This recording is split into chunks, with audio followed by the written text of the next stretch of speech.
Dernier exemple de ce chapitre, on vous donne ici une fonction définie sur l'ensemble des matrices à coefficient réel de taille 2 à valeur dans le même ensemble et qui est définie assez simplement par, je prends une matrice M quelconque et je fais le produit de A fois M en mettant A à gauche, où A c'est des matrices ici qui vaut 1, 2, 3, 4. Alors on va montrer que cette application est linéaire, on n'a pas encore trop fait avec des matrices, et après on va calculer la matrice de cette application linéaire dans la base canonique de M2, c'est-à-dire la base constituée des vecteurs M1, M2, M3, M4. D'accord? Donc je vais appeler la base canonique je vais appeler C comme canonique, comme dans l'exemple précédent, ça va être la base M1, M2, M3, M4. Et on va prendre la même base au départ et à l'arrivée. Déjà, montrons que F est linéaire. Pour montrer que F est linéaire, la méthode se prend la même.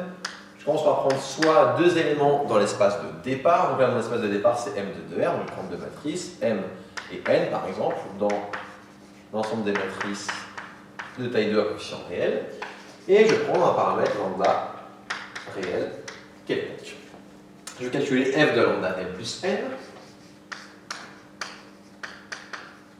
Ça va donner, alors quand je prends la définition, c'est a fois lambda m plus n. Donc ça va donner a fois lambda m plus n. Ça va donner, quand je multiplie, lambda de a fois m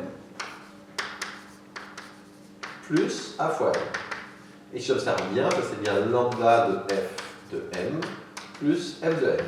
Conclusion, f est linéaire. Bon, ça va, c'est réglé ici, c'est assez simple, c'est assez direct.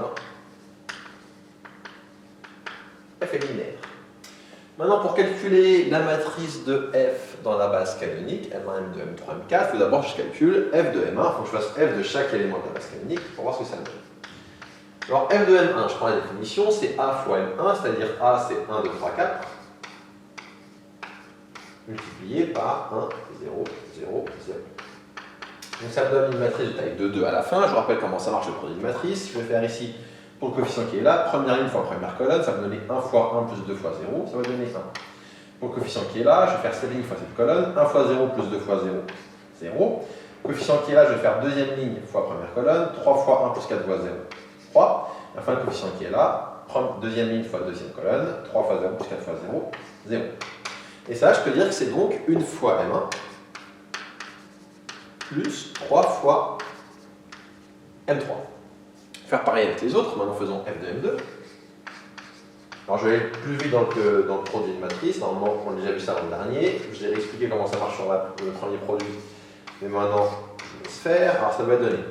Donc pour le coefficient qui est là, première ligne, première colonne, ça fait 0, 0, ici première ligne, deuxième colonne, ça fait 1, deuxième ligne, première colonne, ça va faire 0, et enfin, deuxième ligne, deuxième colonne, ça va donner 3. Donc, du coup, on trouve ici 1 fois M2 plus 3 fois M3. Poursuivons, faisons maintenant F de M3.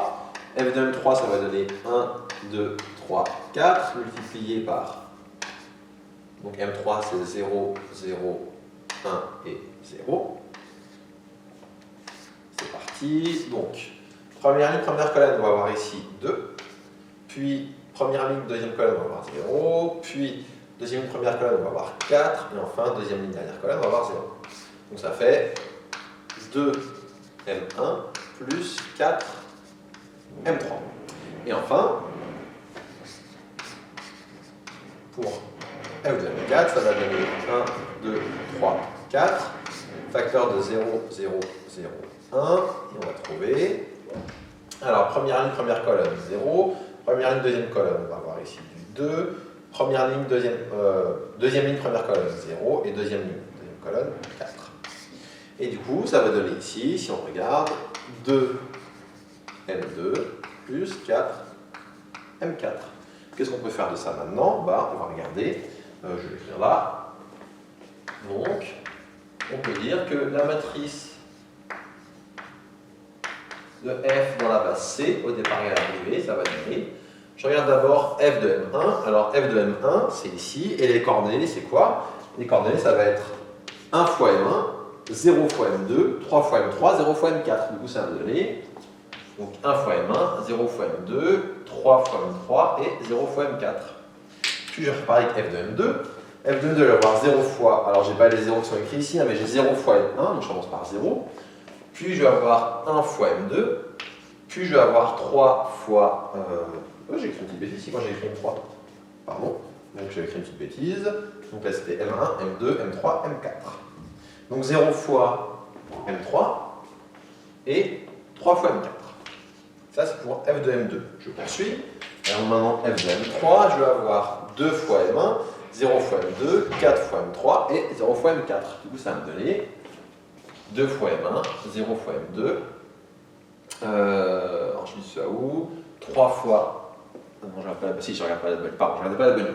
Donc 2 fois M1, 0 fois M2, 4 fois M3 et enfin 0 fois M4. Et pour terminer, F de M4, ça va être 0 fois M1, 2 fois M2, 0 fois M3 et 4 fois M4.